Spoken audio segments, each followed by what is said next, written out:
Good evening, Dhamma friends. Before we get started, let's pay homage to Buddha. Sadhu, sadhu, sadhu. Namo tasse bhagavatu arahatu samma sambuddhasse. Namo tasse bhagavatu arahatu samma sambuddhasse. Namo tasse bhagavatu arahatu samma sambuddhasse.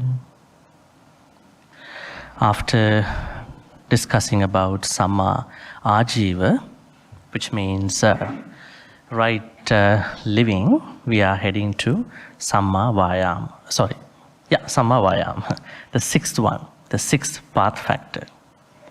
Now, Samma Vayama could be the most, I would say, misunderstood path factor across the Noble Eightfold Path, because it is the only place where we discuss energy, effort. Because you see, the popular understanding of Virya, I would say energy, could be mostly a miscommunicated, misunderstood version, especially in the West.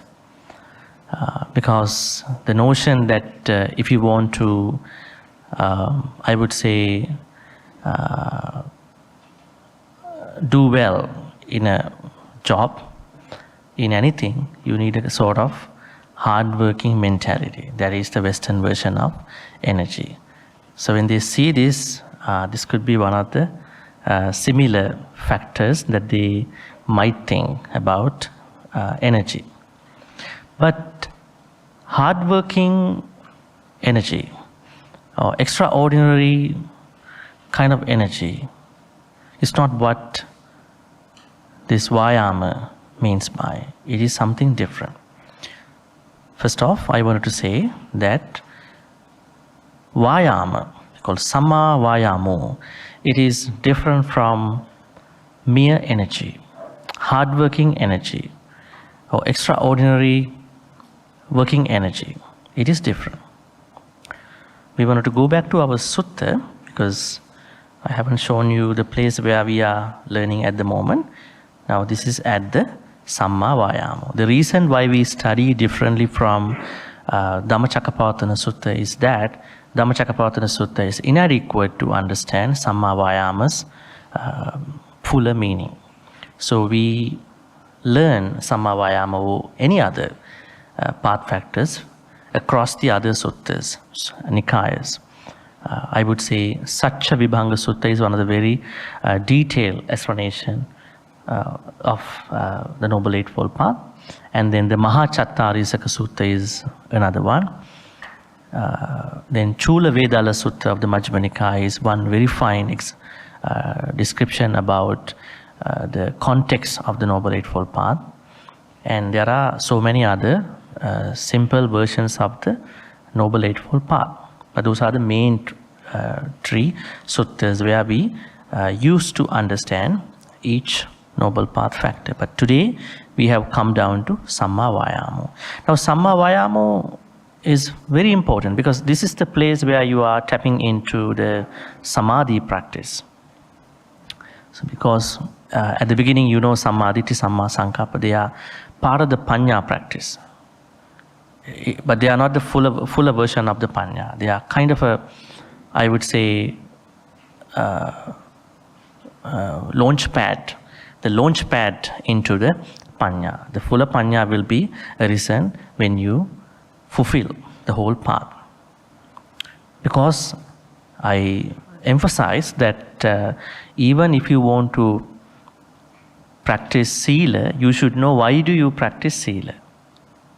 Right? It is not that somebody practices Sila without understanding why I practice Sila. I always take the example of a 3 months old infant, where that infant naturally abstains from killing, stealing, misbehaving, lying and taking intoxicants.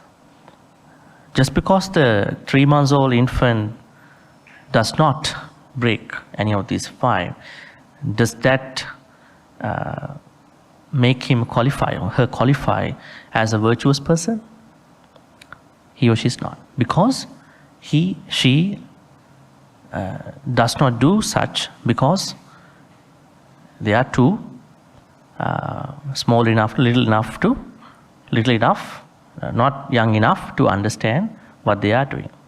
So there should be an intentional avoidance when you practice Sila. Where does it come from? Samma Ditti, Samma Sankappa. And then Sila practice. Samma Vacha, Samma Kammanta, Samma Ajiva. Now Sila practice is getting very good, intensified, full, complete, and then you are tapping into the Samadhi practice. But you can't go to the Samadhi practice right away. You have to have sort of rouse some energy, rouse some effort. We call it Samma Vayama, Sati Samadhi. Right? This is how it works. As you can see in the Noble Eightfold Path poster which I made, you can see that Samma Vayama represents the 6th noble factor. More importantly, Samma Vayama is one of the very important supportives in the path. That means Samma Vayama affects all the other path factors. It is not just Samma Vayama being the 6th noble path factor. It affects all the other noble path factors. Example, let's say I wanted to practice Samma Vacha, noble speech. At that point, I should understand what is noble, what is good speech, what is bad speech. Sammaditi helps me to understand that. Then, just because I know it, if I don't put effort onto that understanding, then I won't be able to do it. That means I need effort at all times. But just because I have Viriya, or the bigger practice is Vayama, I won't be able to practice or continue if I do not catch the right moment of that practice. So Samma Sati helps me to catch that particular place. Understand that particular place. This is where I have to put Samma Vayama. This is where I understand Samma Vayama. Or this is where I understand Sila or whatever the things. That is how it is interconnected and then supportive for all the practices. We are here now, right effort. Not even this. If you remember Bodhipakkhya Dhammas, 37 supportive Dhamma factors for enlightenment, awakening. There are 37. All these 37 Dhamma factors, we call them Bodhipakkhya. Some people have a misunderstanding. Some people think Bodhipakkhya means this is the Arahants or Pacceka Buddhas or Samma Sambuddhas package only. No, this is the practice that leads us to become enlightened one day. This is very important today because each of the practices in the Bodhipakkhya Dhamma factors, they have this Viriya part. The first is four mindfulness. Kaya Anupassana, Vedana Anupassana, Chitta Anupassana, Dhamma Anupassana. Each has this statement, this phrase. Atapi sampajano satima vinaya loke abhicca domanassa. If you can remember, Satipatthana Sutta.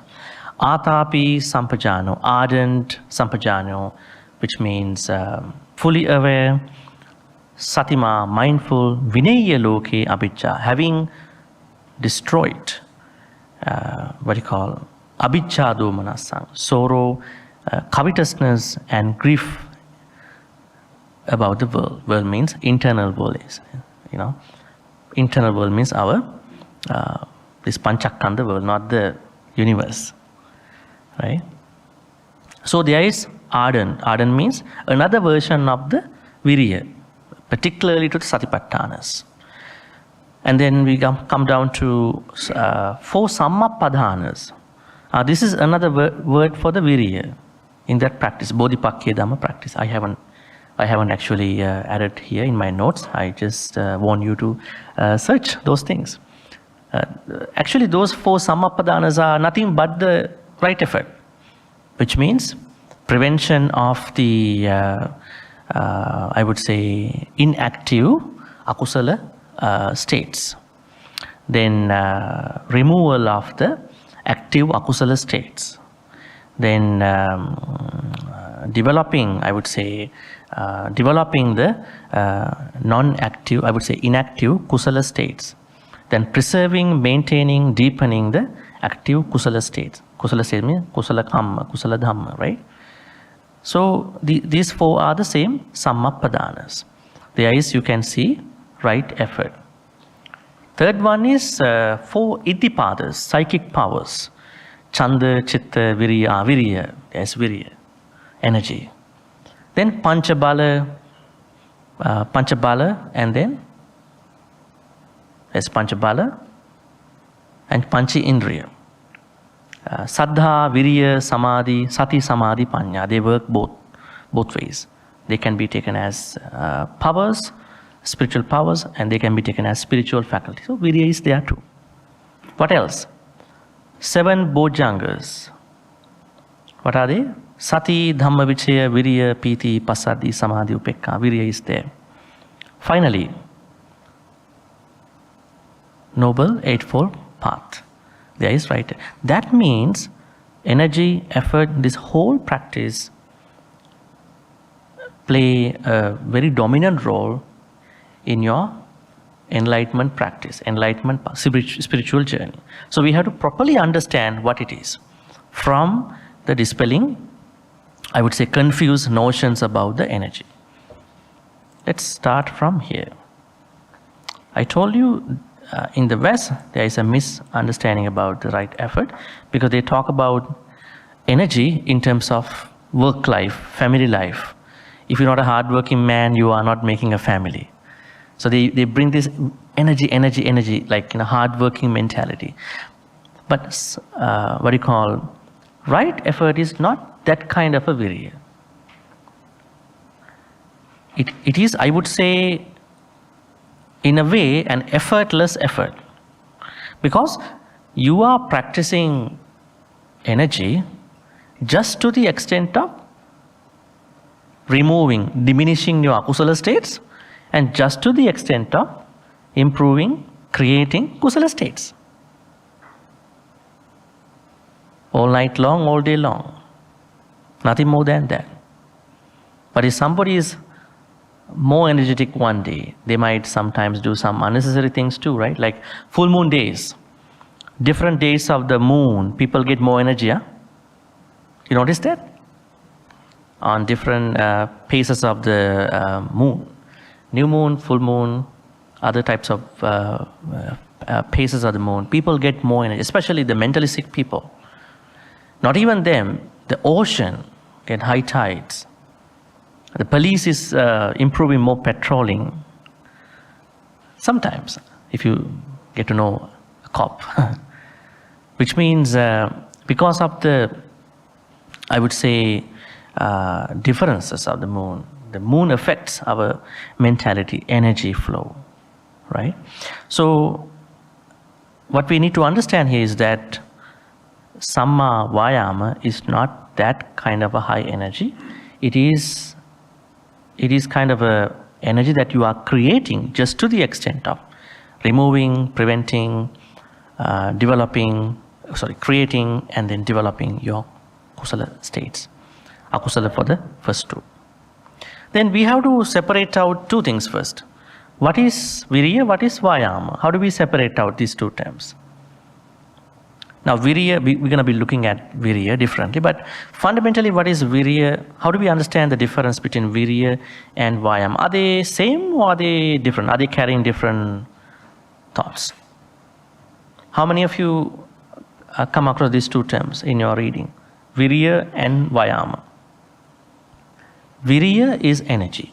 Vayama is the whole practice, the whole activity of creating virya for removing, preventing akusala states of mind, and then creating and developing, deepening kusala states of the mind. Whole process.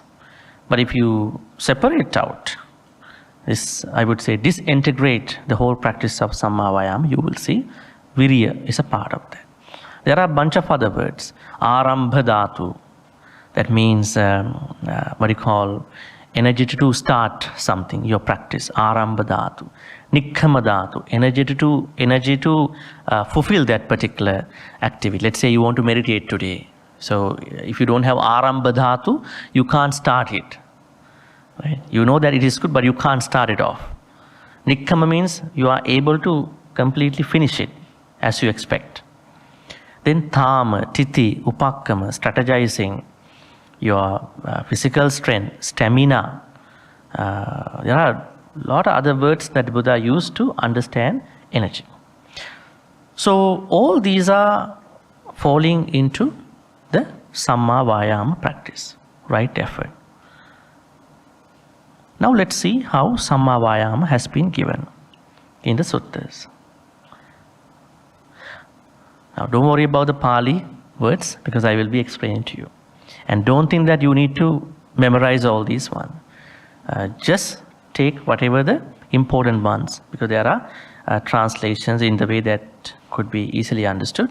And here I have given them in a very easy framework too, these 4. There are 4 things that you need to understand in terms of Samma Vayama. As I told you, the first thing is, what you can see is, generate desire to, anuppannanam papakana, which means prevention, right? So you're going to actually face, you're going to do something, you're going to understand troubles before it becomes a trouble, right? That is a good thing, prevention. Prevention is always good in Buddhism. But unfortunately, if the akusalas already arisen, then there are different things you have to do in terms of Samma Vayama. Now, fortunately, let's say akusalas have not yet started. They are inactive at the moment. Let's say you are not that kind of a person who has lots of anger. So you're good. You are on the safe side. So that has not been arisen. So you have to do a lot of things to keep that state of mind going on, right? Anuppannanam papakanam akusalanam dhammanam anuppadaya. Let's see these couple of words. Anuppannanam means unarisen or inactive. Papakanam akusalanam papakanam means akusala states of the mind. Anuppadaya. In order for not creating the arising of those akusala states. Then what you're going to do is a couple of things. Chandang janiti, vayamati, viryang arabhati, chittam pagganhati, padhati. We have to understand these Pali verbs differently. Now we know prevention. This is prevention of some akusala states that you don't have at the moment. You are so good. You are on the safer side, right? But just because you are good, does it make sure that you will not be creating them? You may create them. That is why we have to put effort at this point. What kind of effort is that? Chandang janeti. Chandam means, you can see, desire. Desire. How do we understand that? Chandang. Is chanda a good thing or a bad thing? Now this is the problem of translation. Now some people translate kama, K, long A, M, A to be desire. Now, desire has an English context in philosophy, evolutionary philosophy. But here, chanda means, we take it as desire. It's kind of a neutral term. Now in the Abhidhamma, we have what you call couple of chetasikas, which have chanda. Right? Chanda means just desire. Desire even to practice Dhamma. Right? Now this is about a good one. That means you create desire to prevent akusala states of the mind. You desire. You should have a desire for that. But it is not that karma desire. It is a wholesome, holistic desire at this point. Then Chandan janeti, Vayamati, this could be the verb of the Vayamo. Vayamati, attempts, tries. You should try, The trying has to go all night long, all day long. Not only when you are in the temple. Okay, now I'm good. I'm in the comfort zone. I have all the Kalyana Mittas everywhere here. But when you go back from here, that is the real life, the true life. People you like, people you don't like, you have to deal with them, whether you like or not, right? So in that life, we need to create this prevention of the akusalas and then tries, attempts. Then, viriyang arabhati. Now viriyang, here we see energy. Arabhati means instigates or activates. We're going to activate our virya. Now virya, do we have virya? Where is our virya when we don't have virya? Where is it? Is it something a miracle? Where is our virya when we are not energetic? Where does virya come from? Is it from an energy drink? Like a booster? Like a Red Bull? People drink Red Bull and then they so energetic. And some people, probably some sports people, they inject, right, some of the things. So where is virya? Huh? Mind is here? Mind is bodiless. There is no place for the mind. Durangamang ekacharang asarirang.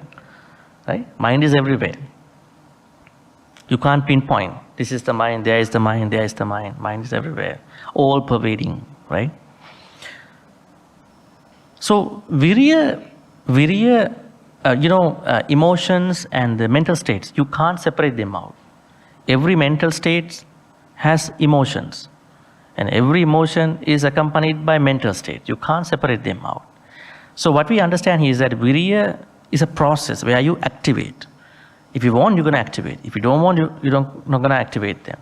Let's say you are moody today in the morning. Does that mean you don't have virya? You might think, yes, there are external things that will make me into virya. The person that I'm seeing every day is not to see today. The food that I always have for my morning, they are not anymore with me today. Maybe I'm super broke today morning. And then maybe I don't get to see what I want to do, right? Does that mean virya is not within you? Or virya is there? Probably some of the external things that need you to be sort of uplifted in the morning, right? There are a lot of things. That means virya is existing, but you have to activate, instigates. Now at this point, for the prevention of the akusala states of mind, you are generating desire, tries, activates or instigates energy. And then, chittang pagganhat, exerts the mind. Another word for attempting, but it is particularly for the mind. Exerts the mind. Now, exerting the mind is not easy unless you have a sort of good understanding about that particular, maybe a good taste of that particular word. So you exert the mind, that particular thing. Not even that. Padahati. Padahati means strives. Padahati, strives. Now what you understand here is that if you want to practice Samma Vayama, the first thing is, in short, in your layman language, prevention of akusala states of mind. I would say prevention. Now prevention means they are not with you now. Preventing the inactive or non-existing akusala. It is better because you are very fortunate. Second, uppannanam papakanam akusalanam. I'm not going to go over all the words now, so you already know. Now, let's say unfortunately, akusalas have arisen. Sadly. Let's say you are very angry. You want to criticize other people. You want to find fault other people a lot. You are mad. And you are grumpy, you are irritated. Something has happened to you, unfortunately. So at that point, you can still do something. What can you do? You generate desire, instigates or activate energy, try, exert the mind, because now you need to remove them, neutralize them. They are always with me. Second type of Samma Vayamo. Third, now we are going to the good side. Anuppannānaṁ kusalānaṁ dhammānaṁ uppadāya. That means, in terms of kusala states of the mind, do you want to prevent them or do you want to create them? You want to create this inactive kusala state of mind. Now they are not with you. Let's say you get to know somebody who is way better than you in terms of managing anger, managing so and so forth, other things, frustration, sadness, grief, I would say all the other bunch of things that you really feel in your life. And then probably you are influenced by that kalyana mitra or somebody. And then you are thinking, let those good stuff arise in me. Those are inactive kusala states of mind. Then you are trying to create all that. Create desire, try, instigate, so activate energy, exert the mind, strive, so that now all the non-existing kusalas are coming on your way. So good. Fourth one. Now you already have, let's say, uppannānaṁ kusala. Uppanna means already arisen.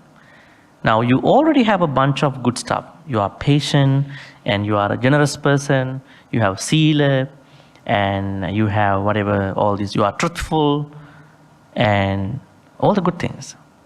Maybe you may be having a sort of a moderate, lowlier level of your good stuff. You want to maintain, preserve, deepen them. Just because you have sila, just because you have patience, you can't take it for granted. Because any time it can go away. You may run out of your patience. Some people come as maras to check you, test your patience, and then you suddenly, boom, you are gone. You don't know what happened, but you are angry. You're checking, what happened to me? Right? So at that point, that means just because you have some level of good stuff, don't be satisfied. You've got to preserve, deepen, maintain, preserve all these kusala states of mind. In order for doing that, you're going to create desire for that. You're going to attempt, activate or instigate energy, exert the mind, strive. You are good. 2 for the akusala, 2 for the kusala. Prevention, removal, creating, prevention of akusala states, prevention of inactive akusala states, then removing of the active akusala states, then creating inactive kusala states, and then deepening, maintaining, preserving active kusala states. This is Samma Vayamo in short. Now, I am going to say that this is kind of a gardening project. A good allegory or simile is that these 4 types of Samma Vayamo is a good gardening project. How many of you like gardening? I hope that, like a nursery, when you go to nursery, you see how people garden, right? I think kind of a non-harming example. Everybody likes planting, preserving, watering.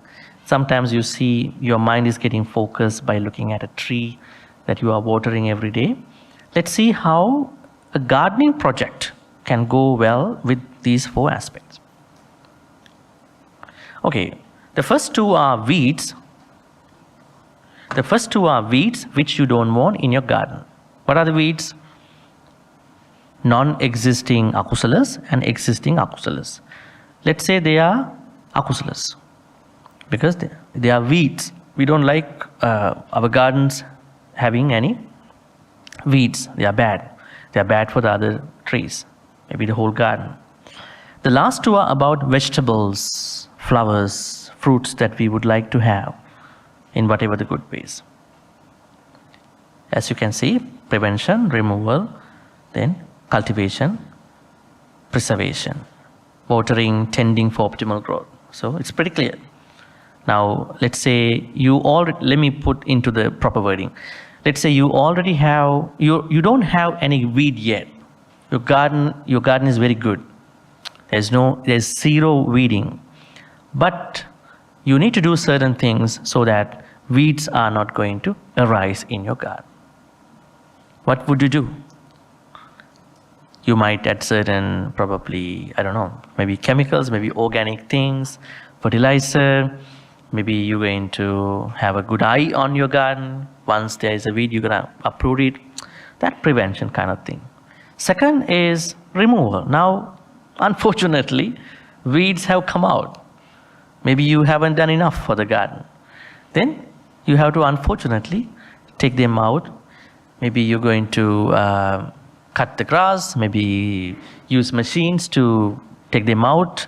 Maybe if things are not under your control, you're going to call a company to take care of them. Removal. Cultivation. That means you feel that you want to grow some of the vegetables and then flowers, fruits. So you're going to, bring new stuff into your garden. Now you have stuff, but you feel that they are not being watered properly. They are not getting exposed to sunlight. Probably there are people in your household are not really taking care of it. And then you are doing certain things to, take care of your garden. Same way. Samma Vayama. All right. What is Samma Vayama's role in the Noble Eightfold Path?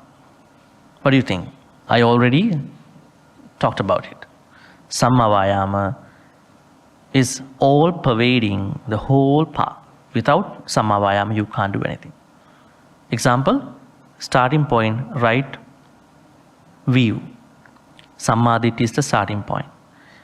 If you don't have, let's say somebody teaches you, hey, look, you have Michhaditthi.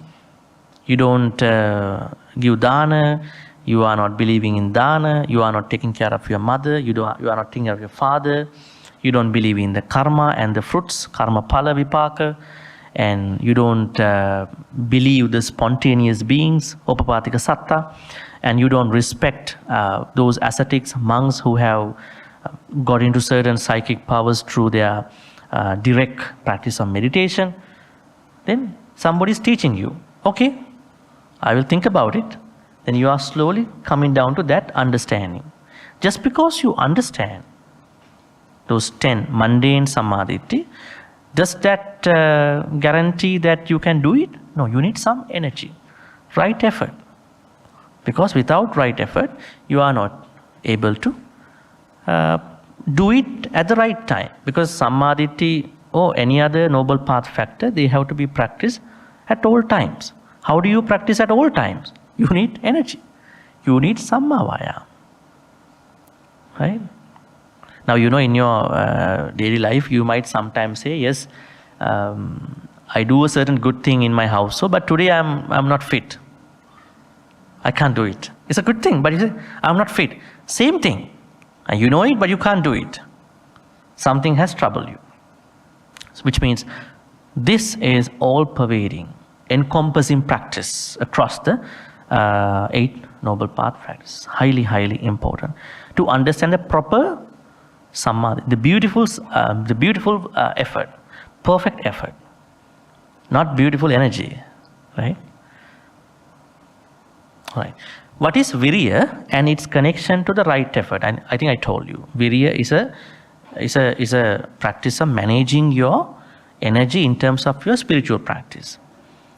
And then when you manage it properly, you are bringing that practice to certain important aspects of your spiritual practice. And then it becomes Samma Vayama under the heading of these 4. Why virya and why not samadhi? Okay. Now, what does it mean? It means why it is given as virya, why virya is not always talking some pathways to samadhi. Because virya has to be managed in a certain way to make it Samma Vayama. Then you are building up enough energy to create Samma Vayama practice so that you are entering the Samma Samadhi after that. Is virya a perfection? Paramita? Is it? Which paramita is that?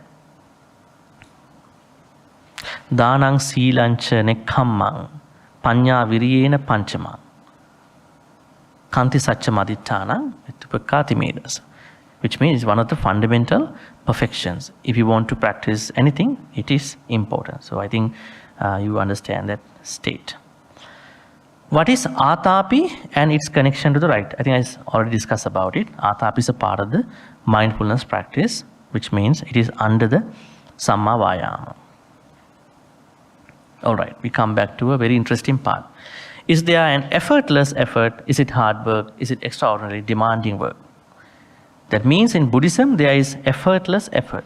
Now this is alluded to the understanding of Samma Vayama not being tied with energy in your work life. It is different. It is not that energy that you want to, that you are supposed to put into your work.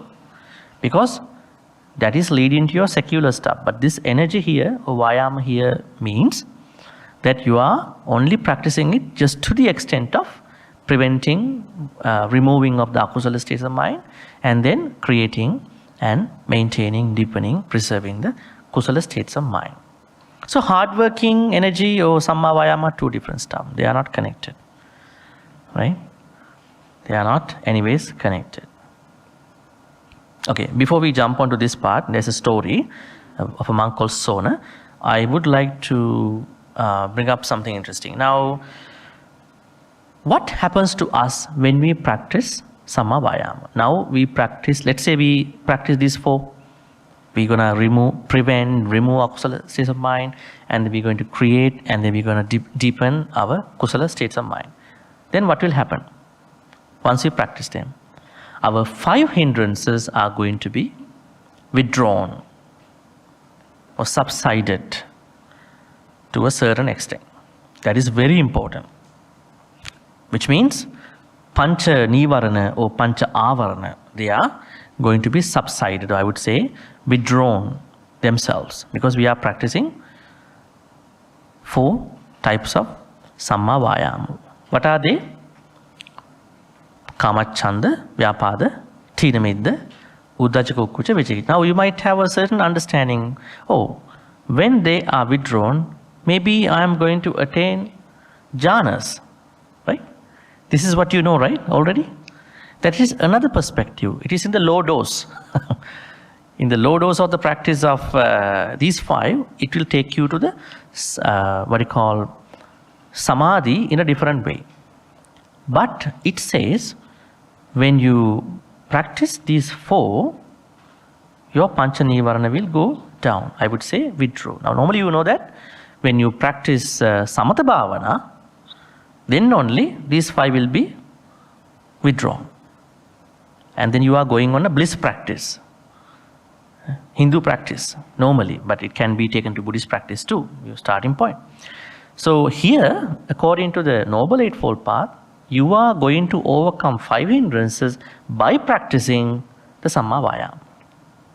Then what will happen? Once your 5 hindrances are subsided, or I would say withdrawn, then there comes the arising of 7 Bojjhangas. Sati, Dhamma, Vicaya, Viriya, Piti, Passaddhi, Samadhi, Upekka automatically arise in your state of mind.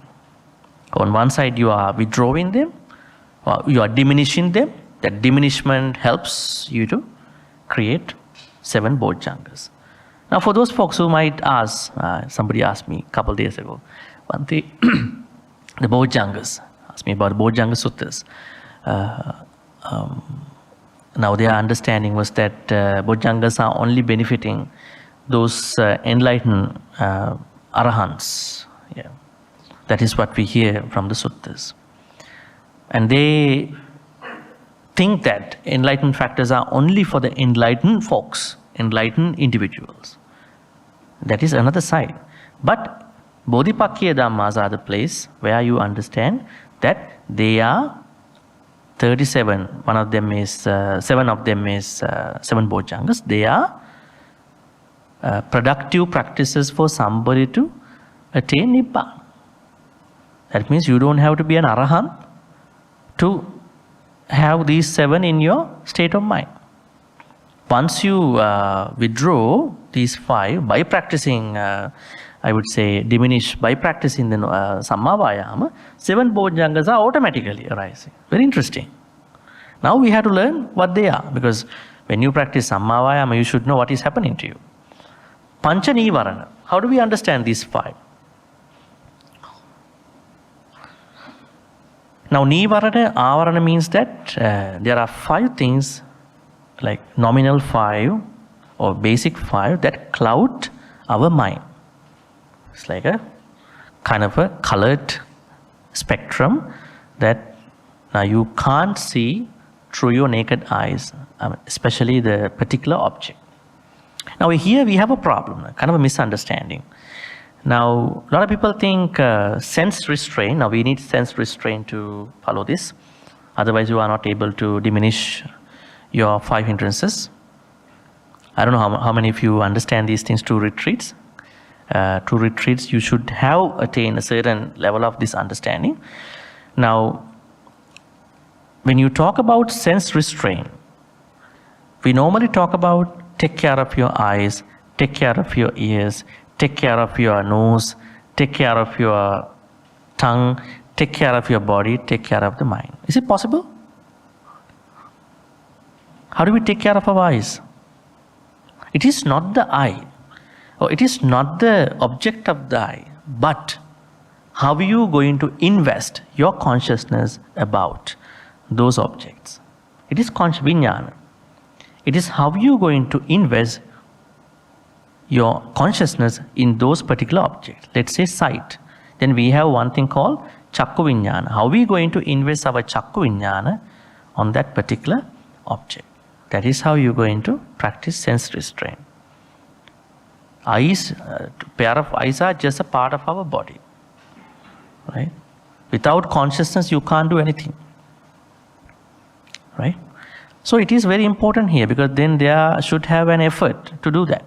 That means when you understand certain objects, sights, sounds, then smell, taste, touch and thoughts, you know what you are supposed to do at that point. You want to de-glamorize this beautiful, ugly thing. Because normally in society we are supposed to like or dislike everything.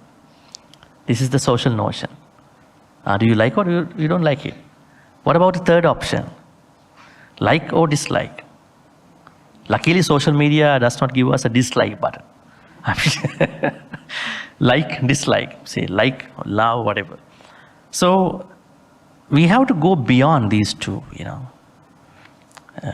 We have to go beyond. On one side we're going to de-glamorize. On the other side we're going to look at how we see these beautiful, ugly things. Can we just understand them rather than, you know, liking or disliking them in the first place? Many words to understand. It's like a love-hate relationship. You hate more than love. Every day, when the argument is brought up, you start hating so much, and in a moment of time, you are recovering back. Right? It's not a love relationship; it's a love-hate relationship. In the same way, likes, dislikes, beautiful, ugly stuff. We are society kind of drives us to we are supposed to like or dislike. So this is a very good place to understand how we are going to bring our Samma Vayama practice. So I would say Virya initially into these likes and dislikes. So we have to bring lots of mindfulness, right? Lots of mindfulness. This might be against the social current, but we understand that we have to do something in that, right? So sense restraint is very important. Otherwise, if you don't put self restraint very much or accordingly, what will happen is that your mind is mounted upon unnecessary sensual objects. I would say now sensual objects in the sense of being greedy for them, actually. I think I discussed about it in one of our earlier days. We broke the karma into two aspects, kilesa karma and vattu karma. Initially we have kilesa karma. We like things, but we don't own them. But as time goes by, you own them. Now you have both kilesa karma and vattu karma. You have a full-fledged, blown version of karma at that point.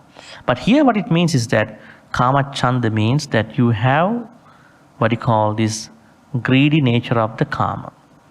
It is not that chanda here, chandang, it is not that chanda. It is a different type of chanda. These are different contexts.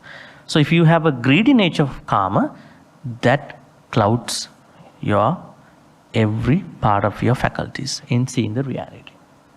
Right? Then through Samma Vayama, you're going to get rid of that part. Then Kamachanda Vyapada. Vyapada means ill will. We call it Vyapada. And we are supposed to have Avyapada. That means non-ill will. What is ill will? It is the opposite of goodwill. Right? Is it? Yeah. Which means that you always think, I want to destroy somebody. By reputation, by whatever the thing, you want to destroy somebody. This is the fundamental thought you are creating before you do something wrong to somebody. Right? So, it is kind of an intensification of your dosa. Right? Because of dosa, you go to the ill will. So, that means you have not been able to see the truth, see the reality at that point. So, you have crossed the boundary of the truth. Or maybe the ability to see the truth as it is, or as it comes to be. That is the second hindrance that clouds your mind in seeing the process of how they come to be or how they are. Because we normally take things as we are, not as they are. So that all the problems start giving us a big trouble. Third thing is tina and mitta, sloth and torpor. Laziness of your, in Abhidhamma it says, laziness of your mind and laziness of your mind and, I would say, chitta and chetasikas. Some translate this to be laziness of your body and the mind. Basically, chitta and chetasikas. So, that is itself virya, lack of virya, lack of, adequate virya. Do you see any examples across the canon where some individuals ran out of virya so that they were into a lot of problems? There were lots of examples, right? Lots of examples where people ran out of their virya. On one side spiritually, on the other side on secular context, right? So that means virya has to be properly managed. Otherwise, if you have high energy, you will destroy other people. If you have low energy, you will do some other bad things. Now, for example, kind of a very normal example, when you are hungry, you will argue a lot, right? Let's say you haven't taken your meals. Then there is a small thing, you are picking it up. You start arguing. It's a very small thing. Because there's something you need to eat at that point, right? In the same way, if you don't have enough virya, you can't think about even that kusala practice, right? It will spoil you. It will take you down. It will carry you over. Sloth and torpor, which means laziness of your mind, I would say thought, and then mental factors. They are interrelated. They say chittas cannot arise without chetasikas, chetasikas cannot arise without chittas. They work together, they start together, they take the same object, they perish away together. In Abhidhamma, it's true. I would say emotional part, or I would say the positive part of the mental state and the energy to create that thought. And then, tina midyan, uddhacha kukkucha. These are hybrid akusala states, nivaranas. Uddhacha means restlessness. Our mind is always restless unless we bring the proper energy to that. But if you have a very restless mind, then what will happen? It will pick up everything. Right? Are we supposed to pick up everything that we see, we hear, we smell, we eat, we taste, we feel, we come up with as a thought? Are we supposed to pick up everything? Some people pick up everything, like a factory of objects. Then it will become a misinformation factory. You are not supposed to take everything. For what? Even some dogs don't even look at what's happening, because they know this is not an important thing to respond. As humans, we are not supposed to pick up everything. We can choose, we can opt out. If you are picking up, that means you are creating lots of unnecessary issues. I mean, it is not sensory deprivation, it is not low sensory things, it is an understanding that I don't need to. In the same way, when people are talking, there are lots of things that you have to let go. You don't need to pick up. But there are people who think, oh, he said that, she said so, how come he said that? Every bit of information going to trouble them. The Buddha said, this is unnecessary. You don't have to pick up all that stuff. Letting go is as such. If you pick up everything, you can't feed them into your mind. Plus, it is unnecessary. Right? Unfortunately, not fortunately, the scientists have not yet found out a memory chip of our mental states. How much storage we can have, it depends. So, Uddacha means restlessness. When you are restless, you are easily driven by akusalas. So, the point of issue. And then Kukkucha. Kukkucha means remorse, regret. Is it a part of Lobha, Dosa, Moha? Kukkucha, where does it start from? Kukkucha, remorse or regret? You have to go to Abhidhamma. You don't need to talk about Abhidhamma a lot now because it's an extra information. In the Abhidhamma it says, Kukkucha start from Dosa. It is a part of Dosa. It is a dosa-based akusala, because you are struggling to understand why you did it. I shouldn't have done it. I couldn't have done it. Shouldn't have, couldn't have, what if kind of stuff. I should not have talked to that person. Now, but I talk. I'm very worried about it. So you are arguing about why you did it. You are having a self-hatred towards you. So it's those kind of thing. So anyways, Kukkucha. It also clouds your mind. When you have that thought, if you cannot get it over, then it is taking you, dragging you to non-reality. Then, finally, Vichikiccha, doubts. As Buddhists, do we need doubts? Huh? Certain degree of doubts. What kind of degree is that? What kind of degree is that? Investigate. There is one particular Dhamma factor. Dhamma Vichaya. Investigation of Dhamma. There is a certain level of doubt. But it is not the doubt that kills our spiritual practice. Some people have doubts that kill their practice. Right? Some are irrelevant areas of things, of the Dhamma. Buddha sometimes clearly denied answering some questions. Is the world infinite? Is the world not infinite? Will the Buddha rise again or not? Unnecessary. You are wasting time. 10 questions. He abandoned them. It is good because we all have precious time. We don't need to waste our time. Right? So, doubt is important just to the extent of investigating Dhamma. As a research, if you are an academic, yes, doubt is important because you are creating a doubt first and you hypothesize. Then you do the research. You don't know where you're going to end up finally in the research. But you can't bring it to the practice. The practice itself is a different one. Doubts about the Buddha, Dhamma, Sangha, previous life, past life, future life, and then Parisamuppada and all that. These are doubts that can cloud your mind in seeing the reality.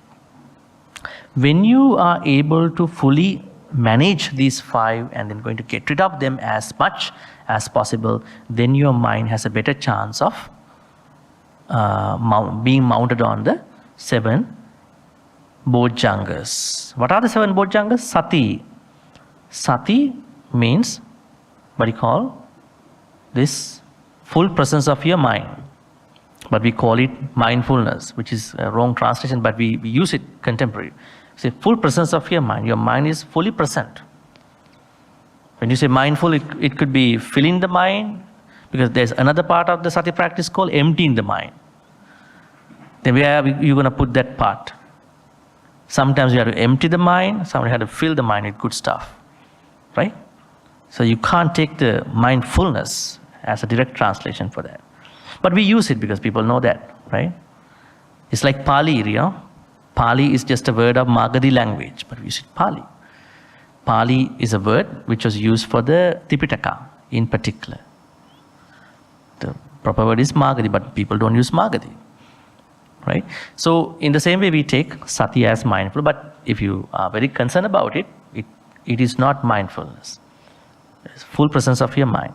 Then what happens when you are able to get rid of these 5 through the support of the 4 Samma Vayamos, then what will happen is that you are able to create sati, good sati.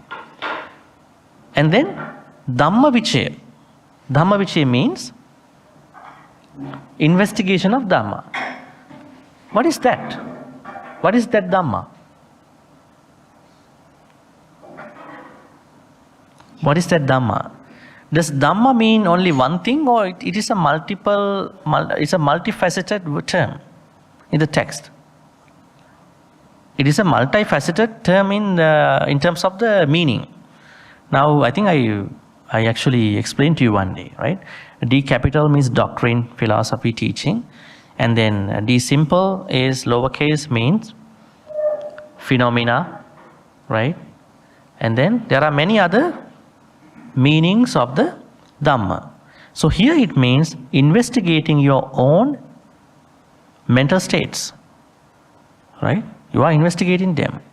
So that means when you when you are naturally mounted with the 7 Bojjhangas, because as a result of practicing Samma Vayamas, thereby you are going into withdrawing yourself or diminishing yourself from the Pancha Nivaranas, Dhammacakkappavattana arises.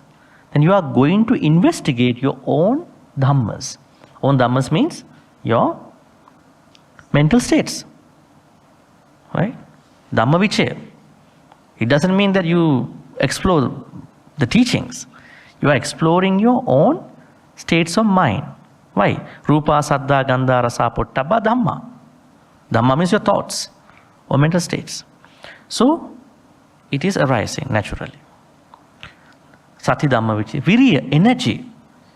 Proper energy is arising. Not that crazy energy that you may have at different times. Today I want to do this and that. Not that one. You are coming up with proper energy to prevent, remove akusalas, and then to deepen, maintain, and create kusalas. That kind of virya. They are arising naturally. They are naturally arising. And you know what to do. You know how to manage your virya at that point. Then virya. Sati Dhammacakkappavattana virya. Then piti. Joy. You are coming up with a certain spiritual type of a joy. Is joy important to us? Yes. Joy is important to us. But when you practice the jhanas on the other side of the practice of Pancha Nivarana, you will understand joy is also a problem to you. At a certain point of your jhana practice. Then you will come to a certain point, joy will be diminished in the jhana practice. You will only come to the upekka at that point. So then you will, at this point, another piti bojjhanga, there comes what you call joy, spiritual joy. But that joy is also very well managed joy, well managed. That joy does not give you a hard time. Some joys are giving us a very hard time. We don't sleep very much. We are staying up the whole night. Those are crazy ones. Right? When you achieved something which is very rare, you don't sleep that whole day. You don't eat that whole day. Why is it? Overjoy. Something wrong with that. You can't sleep at that night. Right? And when your loved ones are doing well, you are crying at that point. Happy tears. Right? Same thing will happen to you. I mean, I'm not saying they are bad. I'm saying it is not the joy that we are talking here. The joy just to the extent of the kusala practice, maybe the success of that kusala practice. Then viryapiti, passati. Passati means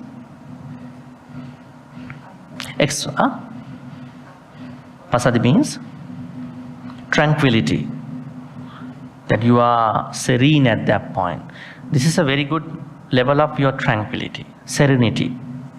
It is beyond samadhi thing that you hear in the what you call samatha practice.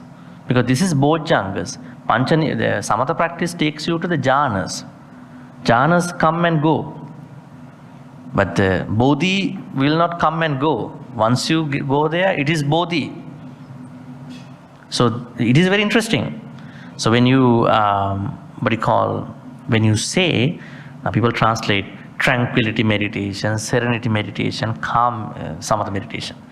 But that is kind of a temporary level of tranquility, or I would say calmness. The real tranquility comes as a result of consequence of the Samma Vayama practice, because there is passati, right?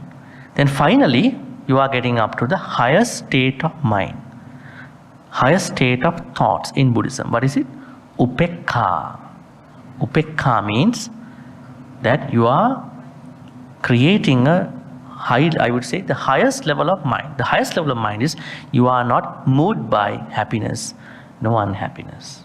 Your mind is mounted on a very, I would say, well-balanced state. When your mind is mounted on that well-balanced state, position on that well-balanced state of mind, nobody can put you down. Nobody can put you up, right? You are there. You are not separately happier about something. You are not separately unhappy about something. You are you. You understand who you are. Upekkha is the one that is promoted everywhere. Even in the practice of paramita, even in the practice of Chatubrahma Vihara, anywhere, Upekkha. So now these 7 start arising as a result of practicing 4 Vayamas, 4, I would say, right efforts. Thereby you are diminishing the 5 nivaranas, avaranas, and then these 7 are coming up. That is Samma Vayama, and that will take you to the most important aspect coming up next week. Samma Sati is a very lengthy one, actually. It's a whole practice. It'll be a very big lesson. Now I'm going to show you a good example of this energy issue, normal energy issue. I'm quoting a sutta called Anguttara Nikaya 6.55. We call Sona Sutta. When Venerable Sona thinks of disrobing, want to be an ex-monk, the Buddha comes and encourages him with the famous simile of the lute that is tuned neither too loose nor too tight. Let's see that. I see a very good project somebody done at Buddhist Society in Kajang. Actually, I took a video of that. Interesting video. They actually brought 3 guitars. They don't have the lute. And they made it, one is too slack, one is too tight, the other one is perfect. So you just have to tune it. You see how it works. So the same is given here. Let's see the sutta. Now Sona, monk Sona, he was a good musician before he became a monk. He's a good musician. You know, musicians are very sensitive to the sounds. Even a small sound, they are very disturbed. Right? They are working with the sound. Now he is going to become a layperson, not happy about the monkhood. Maybe something has stagnated him. Buddha asked, why do you think, Sona, when you were still a layman, weren't you a good harp player? Yes, sir, he says. When your lutes, I would say harp strings, were tuned too tight, was it resonant and playable? No, sir. Now, too tight, it won't give you the expected sound. When your harps or lutes strings were tuned too slack, too loose, was it resonant and playable? No, sir. He replies to Buddha.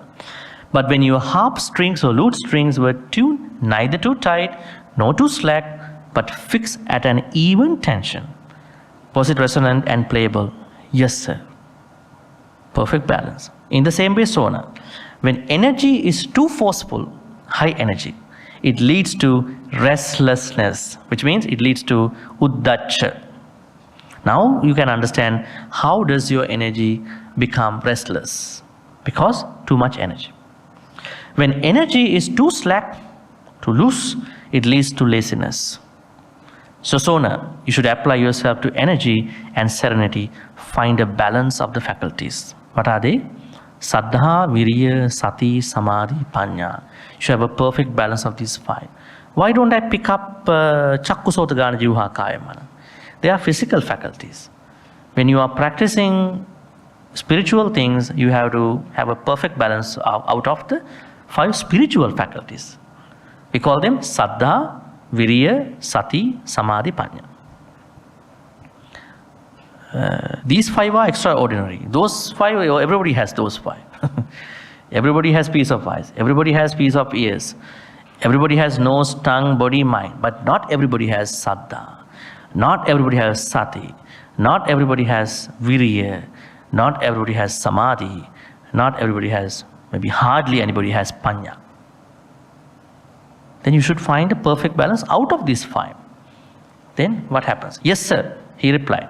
After some time, Sona applied himself to energy and serenity, found a balance of the faculties, Saddha, Virya, Sati, Samadhi, Panya, and learned the pattern of this situation. This means this is kind of a pattern. Then Sona soon realized the supreme culmination of the spiritual path in this very life. The advice.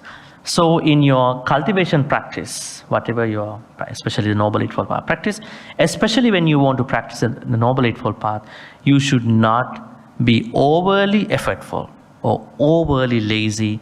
So those 2 ends must be avoided.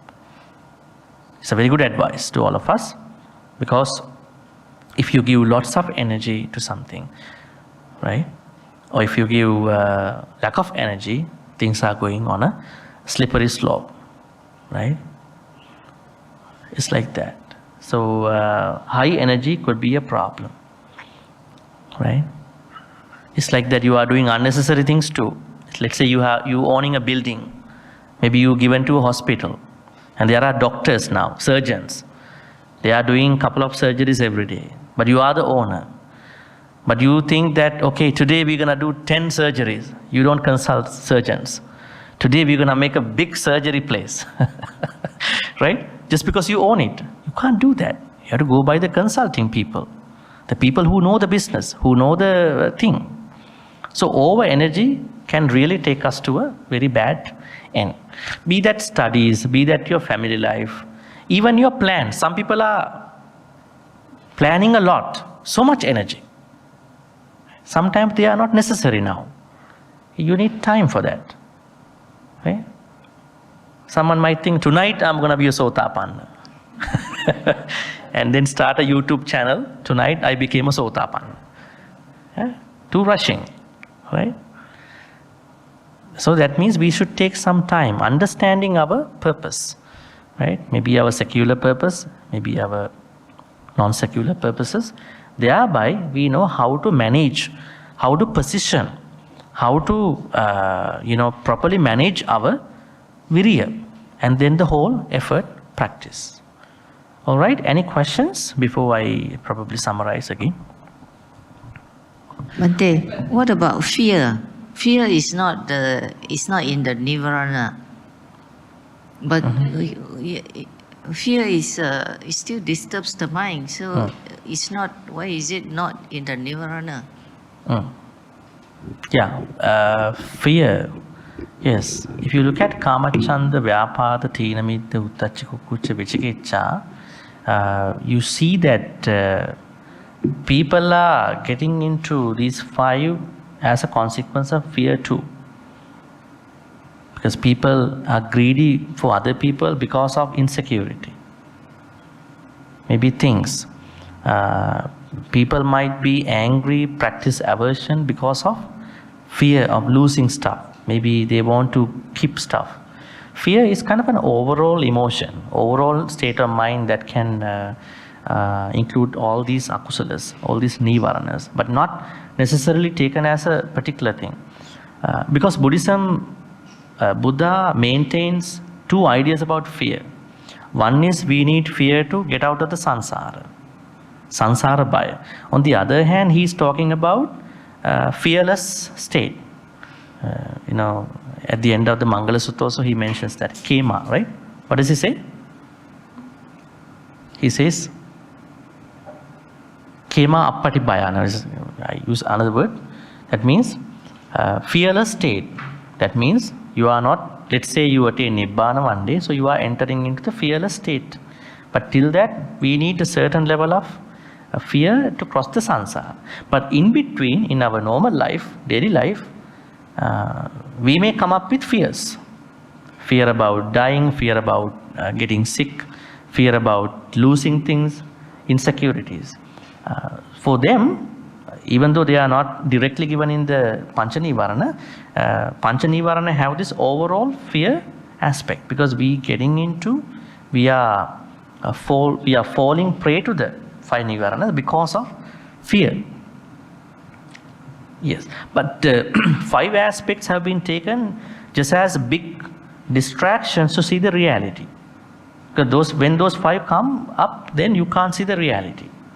But those 5 come up as a consequence of fear. It is implied. The proper word, it is implied. Fear is implied. I mean, the fear that is going through between our birth, I would say, sansara bhaya up until the Nibbana.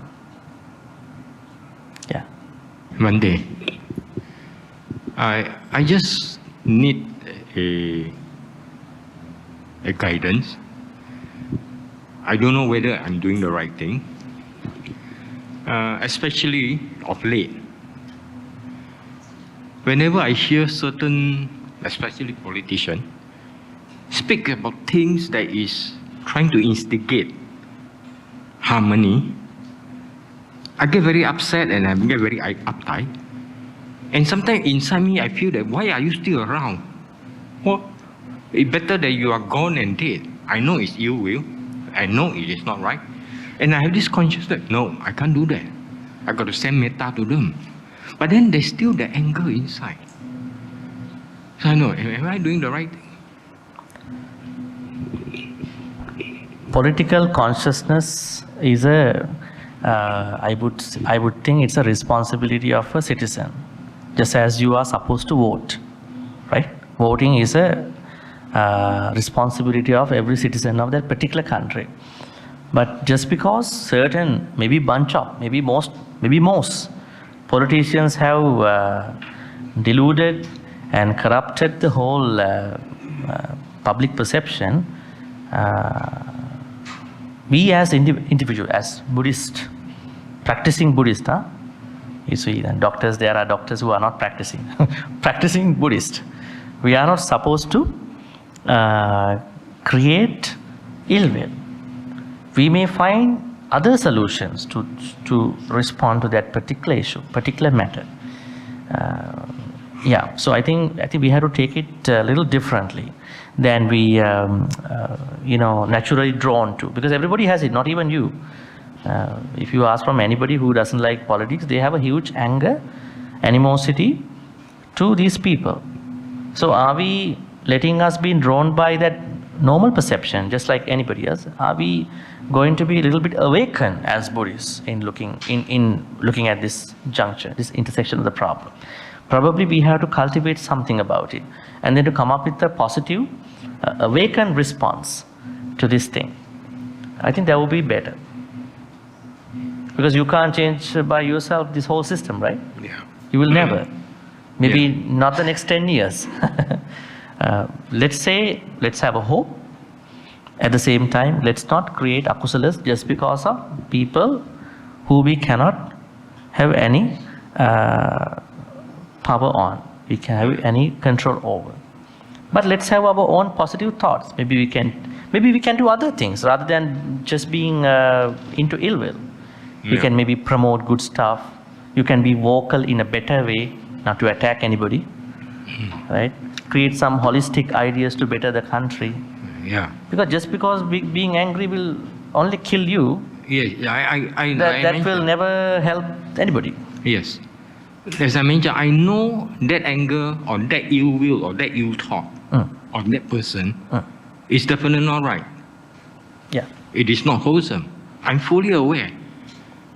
But there is still that. So my question is, because I'm aware that I shouldn't be having those ill thoughts. Am I putting in the right effort in my practice or cultivation? I didn't hear the last part. I'm fully aware that those ill thought, ill will, it is not wholesome. Yeah. I'm consciously aware. So am I so-called on the right path of cultivation? I don't think so.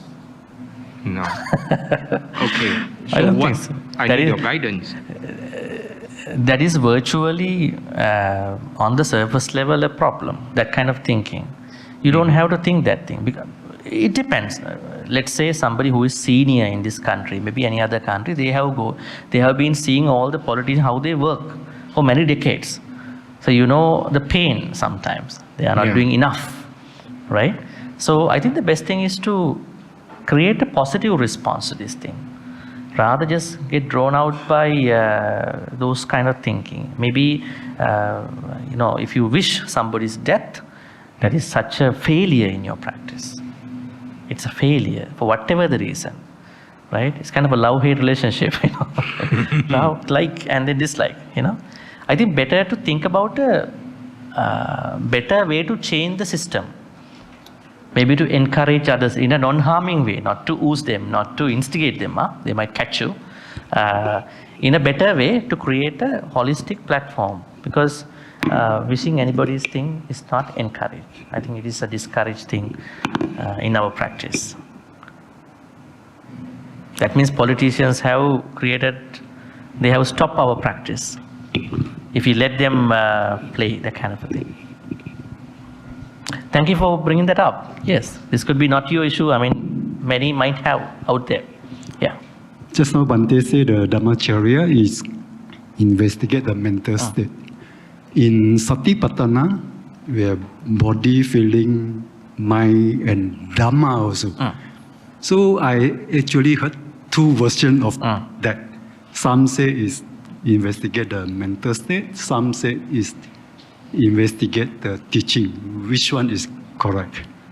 Well, Satipatthana Sutta's Dhammanupassana is mindfulness based on watching Dhamma properties.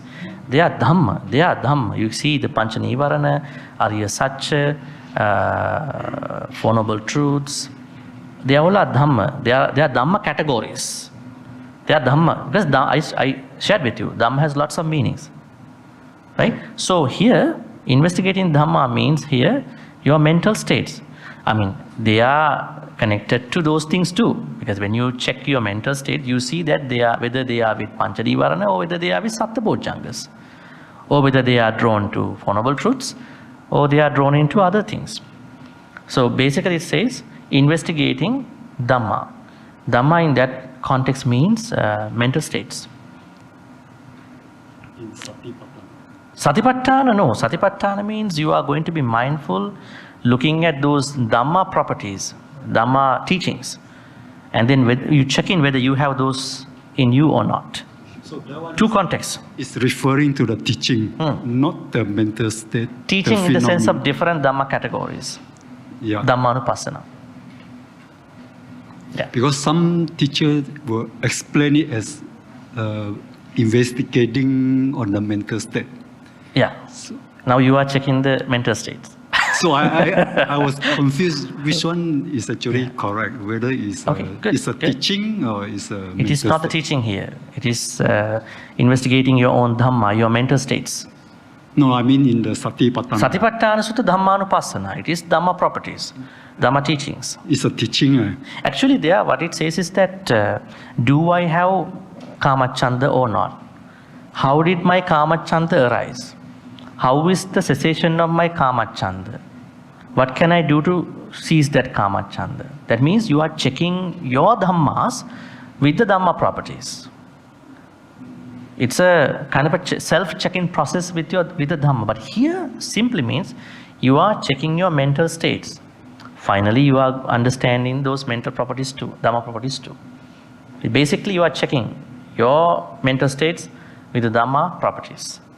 And then you becoming mindful. Make sense? Not yet?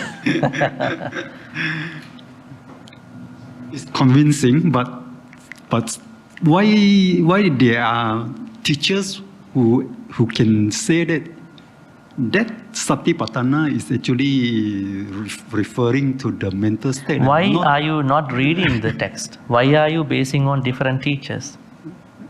That's why I came across... This is the problem. I think I came across two versions. Some let anybody tell whatever they want to say. So that's why I want to people have who a come here, confirmation. I always encourage you to read suttas in your own way, reading. Without reading, don't go and listen to talks. That is not good. Then you have a background, then you are working with that background, you are getting the help, more help from the Dhamma teachers. Without reading, you go to a couple of talks, somebody says this, and you're getting confused. So I always tell people, read Satipatthana Sutta, Majjhima Nikaya Satipatthana, understand what it is. Then go to a talk about Satipatthana. We don't need to blame anybody. We don't need to pick up anybody. Because we can't make the Sangha, right? You can't control the Sangha, you can't change the Sangha. Sangha is Sangha. They are differently talking. And I think it's not necessary. Read first and then go to listen to a talk. Otherwise, you are only depending on... At that time, you did that. Last 30 years, you did that because you didn't have suttas at that time. Only you have to approach a monk, ask him over. But now you have everything at a fingerprint, right? You can read everything. You have all the jiyas. So why don't you read it? And then you will understand it. Dhammanupassana is this. I encourage a book written by one of the famous scholars. I think it's not very much scholarly. It's scholarly. I mean, you can read that. Bhikkhu Analayo. Bhikkhu Analayo's book is very good. I probably think you can find it.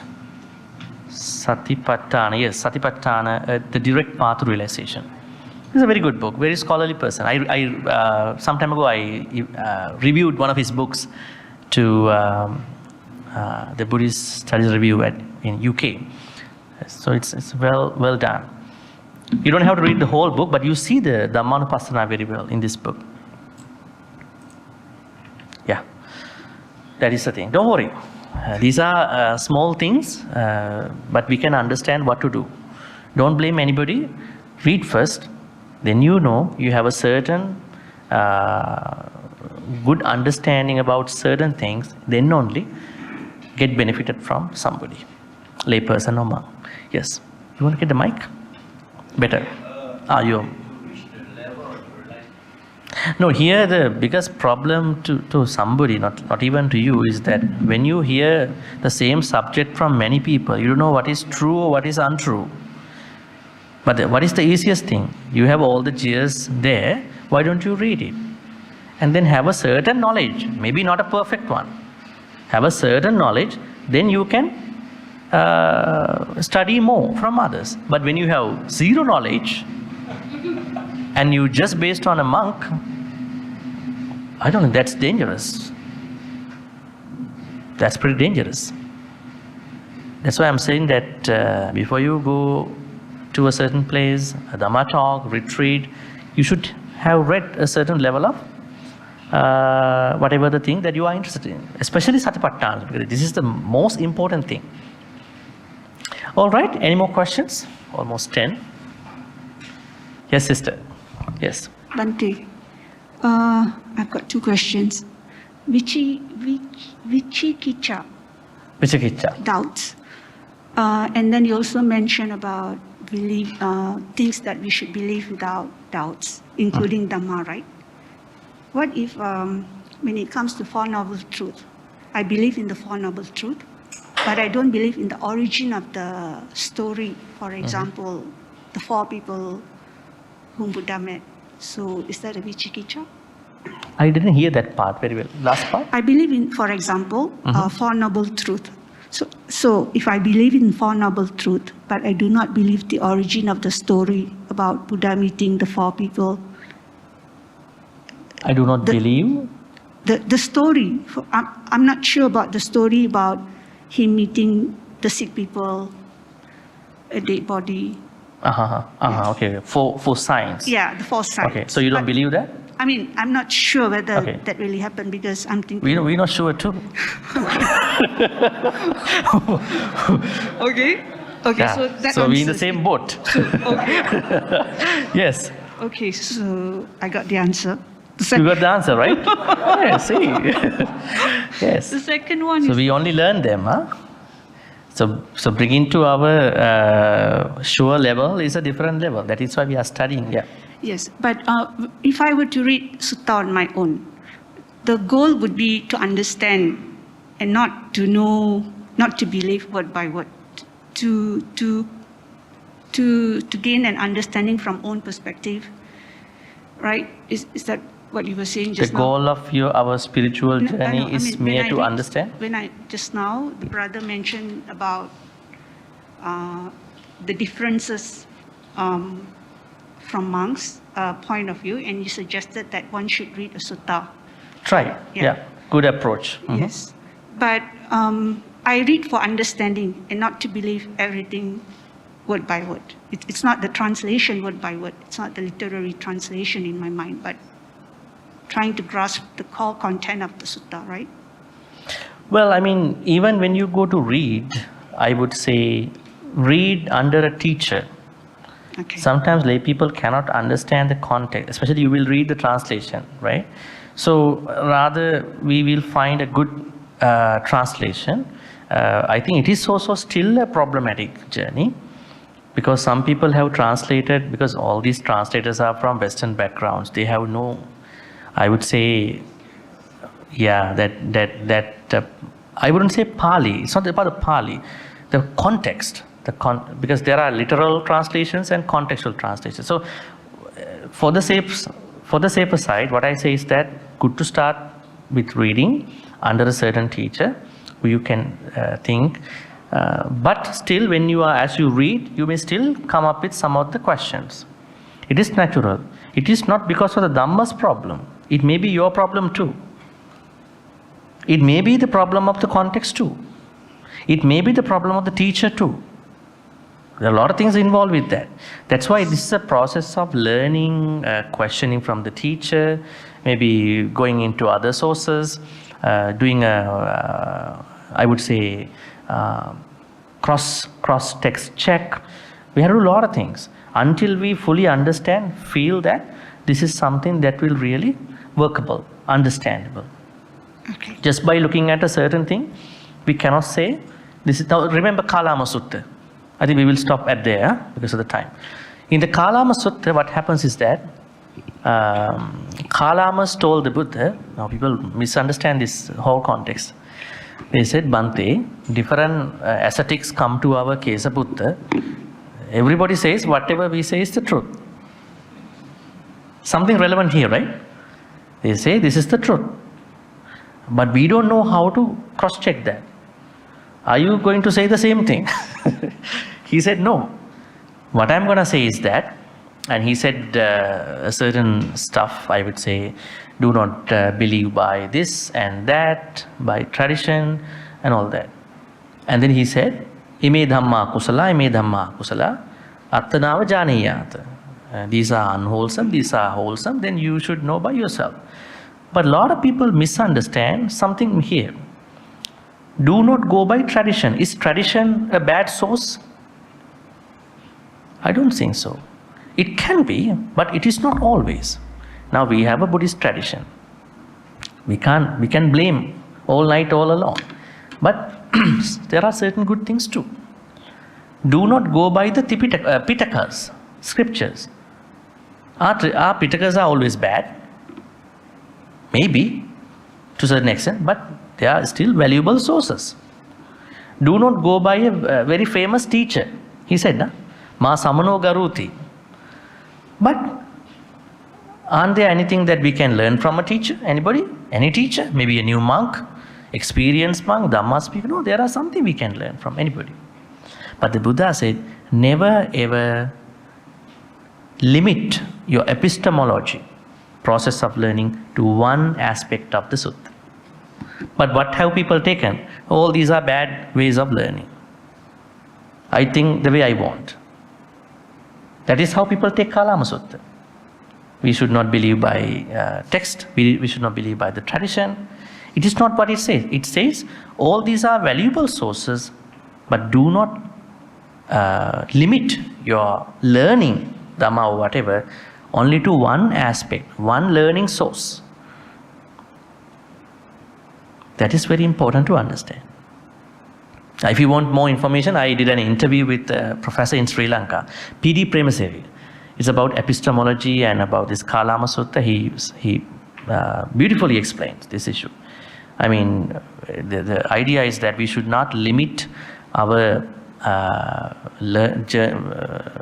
Dhamma journey, especially finding sources, only from one particular thing. Actually, what people have been doing, when they think that they like one certain type of books, they only focus on that particular type of books. They forget about all the other sources. Tradition, good, valuable people, tradition, right? So we have to understand that way. Then your Dhamma practice will be a very full-fledged, very practical Dhamma journey. Most people's Dhamma practice is very hard, very, very difficult, very struggling practice. Because they have taken all these things unnecessarily and then trying to practice everything at the same time. And going to have a jam. Yes, applause. All right, so let's transfer the good karmas now. Today you've been learning about Samma Vayama, which means right effort. You learn right effort is not simple energy. It is the effort that you practice just to the extent of preventing akusalas, removing akusalas, creating kusalas, and then deepening kusalas. Thereby you create 7 bojjhangas, and then you are diminishing 5 hindrances. And this is Samma Vayama, which leads to Samma Sati, which will be discussed next week. May all the good karmas which we've been accumulating in all these ways be transferred to all the departed ones who passed away in the name of all of us. If they were reborn in a place of pain, may they be able to release from that painful realm. If they were reborn in a place of comfort, happiness, may they be able to improve that life and finally attain the supreme bliss of Nibbana. Sadhu, sadhu, sadhu. Idamme ñāti nang hotu sukhita hontu ñātayo. Idamme Sukhita hontu ñātayo. Idamme ñāti nang hotu sukhita hontu ñātayo. May Devanaga Mahitika share all these good karmas. May they be well and happy. May they protect and bless all of you for good health, quality of life, prosperity, safety. May Devanaga Mahidika also finally attain the supreme bliss of Nibbana. Sadhu, sadhu, sadhu. Ettavata cha ammehi sambatang punya sampadang sabbe deva anumodantu sabba sampatti siddhya. Ettavata cha ammehi sambatang sabbe bhuta anumodantu sabba sampatti siddhya. Ettavata cha Sambatang punya sampadang sabbe satta anumodantu sabba sampatti siddhya. Akasattha ca bhummattha devanaga punyantang anumoditva chirang rakkhantu lokasasanang. Akasattha ca devanaga mahidika punyantang anumoditva chirang rakkhantu desanang.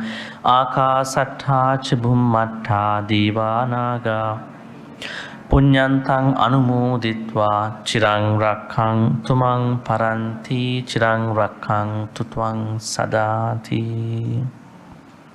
In this sansaric journey, may we be able to be in the company of the Kalyana Mittas, noble friends, and not with the Papa Mittas who draw us or pull us out from the Dhamma journey. Thinking thus, we are going to make a wish.